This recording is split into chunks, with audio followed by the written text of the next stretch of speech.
Hi! Welcome back again to Brayla's channel. Nagbabalik po tayong muli para sa isa na namang informative videos na para po sa inyo.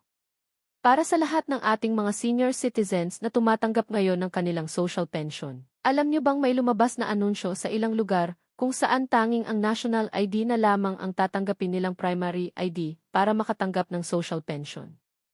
Ang tanong, paano kung wala ka pang national ID?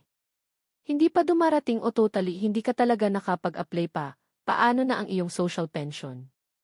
Ang lahat ng ito ay ating ibabahagi ngayon but before po tayo mag-start sa ating topic, kung bago ka pa lang sa aking channel, please do kindly subscribe, like, and share na din sa ating mga kaibigan, kaanak o kapwa po natin pensioners at please do share na din sa ating mga social media accounts para mas marami pa ang makaalam. With no further ado, let's begin na po sa ating topic.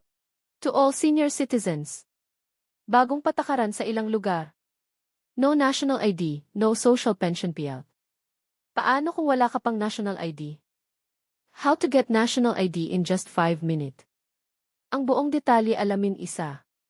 Alam niyo bang may mga lugar na ang naglabas ng anunsyo para sa pagpapatupad ng bagong patakaran sa pagtanggap ng inyong social pension? Alam niyo bang tanging ang national ID na lamang daw ang magiging primary requirements during the social pension payout?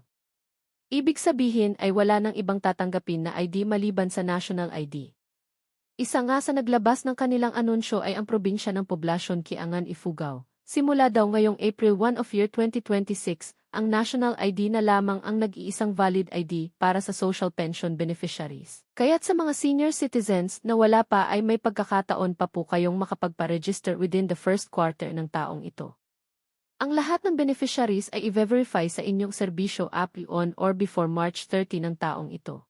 Para sa lahat ng beneficiaries ng Kiangan Ifugao ay may pagkakataon pa po kayong makapagpa-register para sa national ID. Magaganap na po ito ngayong February 23 hanggang sa February 27 sa Kiangan Municipal Gym. Dalhin niyo po lamang ang inyong birth certificate para sa application process. Isa pang naglabas ng announcement ay ang probinsya ng Barangay Santo Domingo Jones Isabela. Dito naman ay nag-anunsyo ang pamunuan ng barangay na simula sa April 1 ng taong ito. Tanging ang national ID na lamang ang kanilang tatanggapin para maibigay ang inyong social pension. Kaya't may pagkakataon pa po kayong makapagpa-register within the first quarter ng taong ito. E paano kung hindi ka nakapunta sa registration schedule na ibinigay ng inyong lugar? Kung hanggang ngayon ay hindi pa rin dumarating ang inyong national ID, ay may madaling paraan po dito para magkaroon agad kayo ng national ID.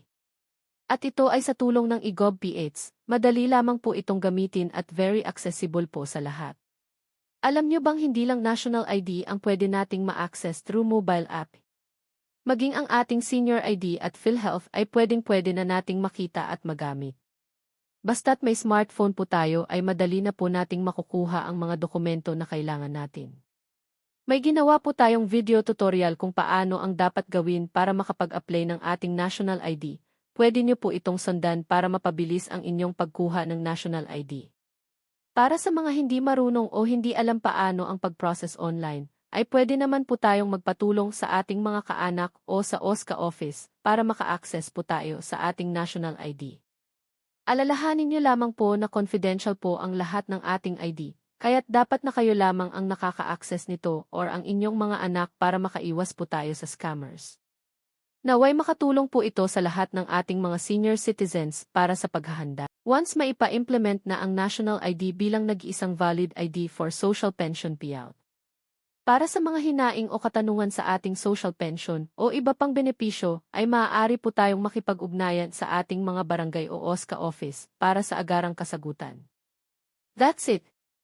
Manatili po kayong nakatutok sa aking channel para sa iba pang informative videos na para po sa inyo.